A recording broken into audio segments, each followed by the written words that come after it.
Straight ahead on WBKB, lawmakers announce a bipartisan plan for working adults. Plus, Alpena Public Schools plan for 1 day of remote learning and a generous donation for a local wound treatment center. You're watching Thunder Bay News Network. WBKB News at 6 starts now.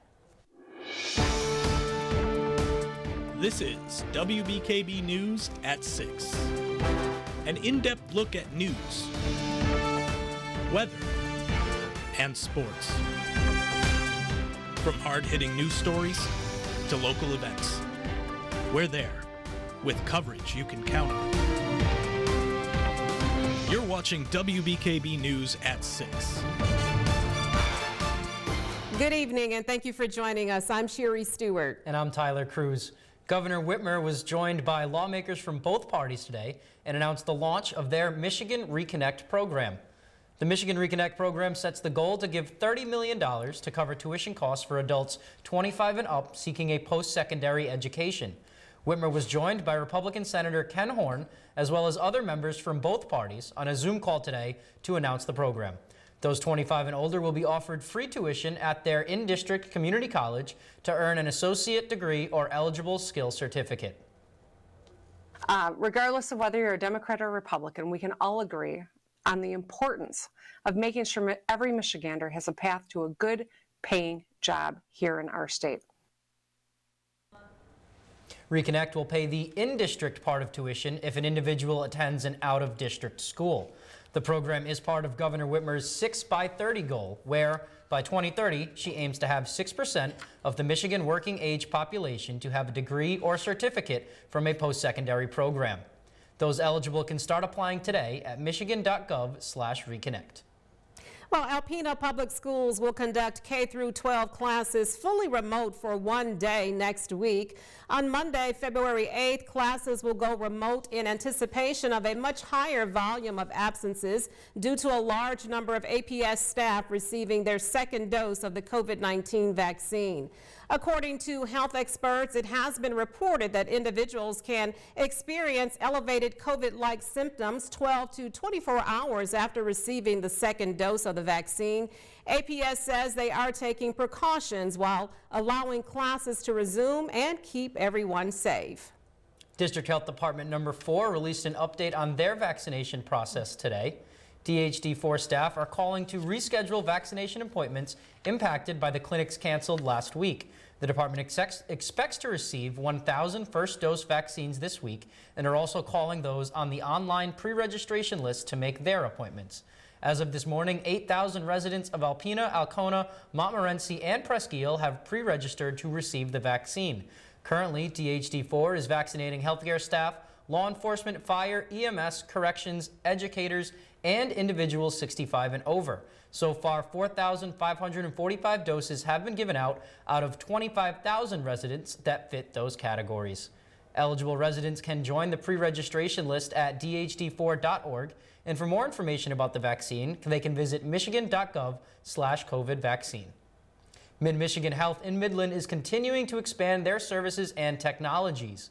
The hospital recently performed its first ever robotic-assigned knee replacement surgery.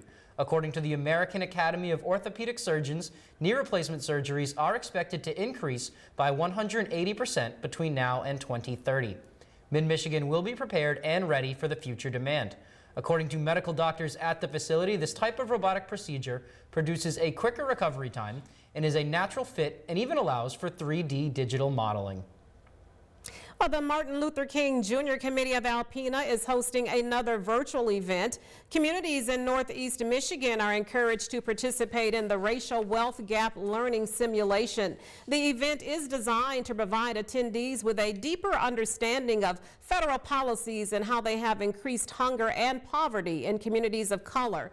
The simulation will take place over Zoom at 7 p.m. on Wednesday, February 3rd. Senior staff from Bread for the World, a national organization that campaigns for ending hunger, will moderate the discussion, and you can register and request to receive the Zoom meeting link by contacting the MLK Committee of Alpena. Well, the Wound Treatment Center at Alpena's Mid-Michigan Medical Center recently underwent some surgery of its own thanks to a generous donation. Mid-Michigan Health Foundation gave $5,000 to the treatment center so patients and families could be comfortable when waiting for loved ones. The center's program director, Sally Ann Whitener, says the conversation to upgrade happened over a tour, coffee, and donuts. Whitener says when Fund Development Director Ann Diamond saw the room, she felt it needed a little lightening up. It was just a kind of serendipitous that we were talking over coffee and donuts, and I had a need and she had a way to meet that need, and it ended up being awesome for the community. Diamond says a lot of times they get grateful patients who want to give donations. She says they have funds available to do things with and thought this makeover was needed.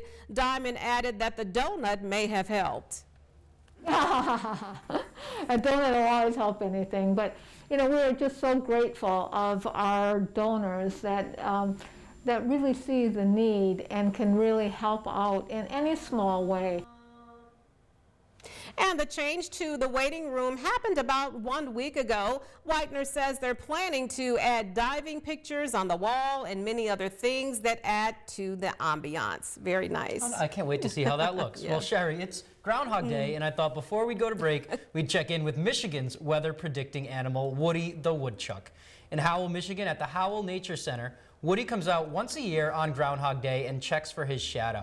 With the sun this morning, Woody definitely saw his shadow after waking up. He slowly looked around the area before getting scared and wandering back into his little hidey hole. And we all know what that means, 6 more weeks of winter weather. Gee, thanks for that one, Woody. But the groundhog festivities do not end. Coming up next, we take a look at the history of the day and the legend of one of the world's favorite furry fortune tellers. Say that 10 times fast. We'll be right back. Free conditions coming up later in the newscast. Well, thanks for that, Ellie. The world's most famous groundhog had his big day this morning, seeing his shadow and predicting more winter, as we can tell, coming up this week. But what exactly goes into each Groundhog Day? We spoke with one of the members of the Inner Circle to find out. Each year, Punxsutawney Phil comes out of his little home in Gobbler's Knob on February 2nd to predict the weather for the rest of the winter season. Everyone knows the legend, and Phil is the most recognizable name in groundhog history. But how far back does that history go? Phil found the club in 1887, so we know he's that old, but we don't know how old he was when we found him. Jeff Grube is the sky painter for the Inner Circle, the group of individuals responsible for Phil on a daily basis. According to Jeff, Phil has been predicting the weather in early February since the 1800s, and each year he gets a special drink to keep his legend going. He's a special groundhog and our elixir of life that he gets a sip of every year at the picnic, which is the first weekend in September. Extends his life 7 more years. The president of the Inner Circle is the one who announces Phil's prediction, and he has a special way of communicating with the groundhog, an acacia wood cane passed down from president to president. It's passed from president to president. And that cane gives the president special interpretive powers to be able to figure out what Phil's to say. Normally, Phil has a busy week of festivities leading up to his big day. However, with the pandemic, the ceremony was a little bit shorter and quieter this year.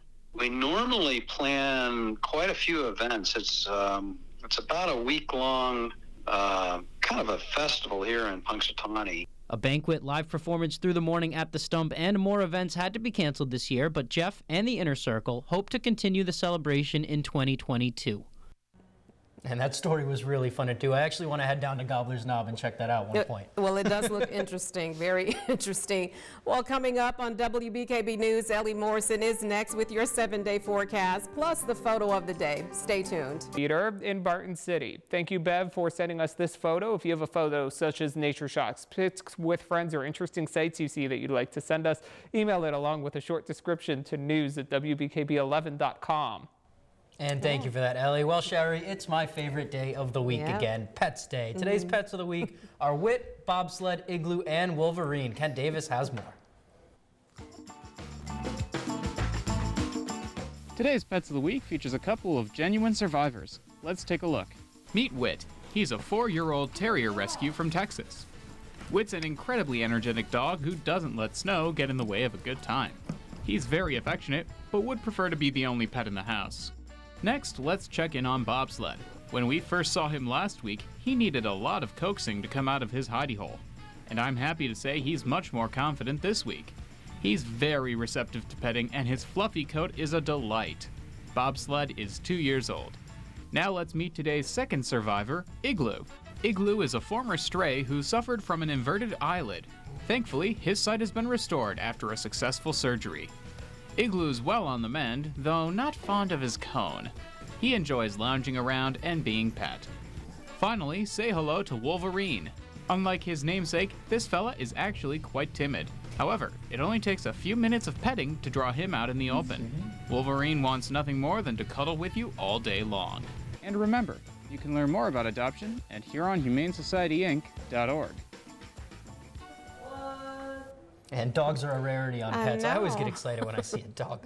Sports is coming up next, but first, Jake Vanderbrook is here with a preview. Jake, what's going on tonight? All right, Tyler, first before I talk about sports, that dog, though, it's pretty cute. Anyways, next in sports, the push for the return of high school and youth sports has gone to a whole new level. More details on that story. Plus, we'll preview Michigan State's game against Iowa as the Spartans look to snap a 3-game losing streak. That and more when WBKB News at 6 returns. And welcome back. Tiffany Haddish and friends return to Netflix, and a girl must figure out if there's real horror lurking next door in the new movie Fear of Rain. Nichelle Medina has those stories and more in your Eye on Entertainment.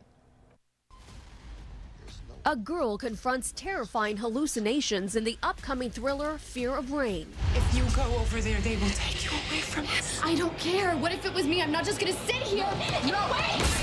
The movie follows Rain, who struggles with schizophrenia and suspects her neighbor has kidnapped a child. The only person who believes her is Caleb, a boy she isn't even sure exists. Starring Harry Connick Jr. and Katherine Heigl, Fear of Rain will be released in theaters and on demand February 12th. The outfits worn by K-pop boy band BTS in their video Dynamite have been sold at auction for $162,000, more than 8 times the lot's original estimate. A Japanese art collector and YouTuber are the buyers. The money will benefit Music Cares, a charity that provides aid to artists and music community professionals. These comics are veterans, they are professionals at tickling the soul. And Tiffany Haddish brings the comics and the laughs in her Emmy-nominated Netflix series Tiffany Haddish Presents They Ready.